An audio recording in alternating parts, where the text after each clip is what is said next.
Ang San Juan City Hall ang lalaking nag-viral dahil sa mapang-asar na pambabasa sa isang rider nitong Wata Wata Festival. Hindi umano siya nagpakita sa kanyang address na pinadadalhan naman ng mga delivery ng mga hindi niya in-order. At nakatutok si June Veneracion. Sa dami ng mga nakisali sa basaan ng piyesta ng San Juan, isang tao ang pinakatumatak sa isip ng publiko dahil sa mapang-asar na ginawa niya sa isang rider na ginamitan niya ng water gun. Siya ngayon ang nagiging muka ng Wata Wata Festival at nakakalungkot at nakakagalit.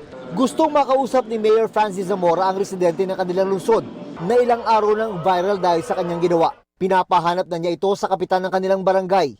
Patawag ko siya at kakausapin ko siya personally. Sisiguraduhin ko na matuto sila ng leksyon.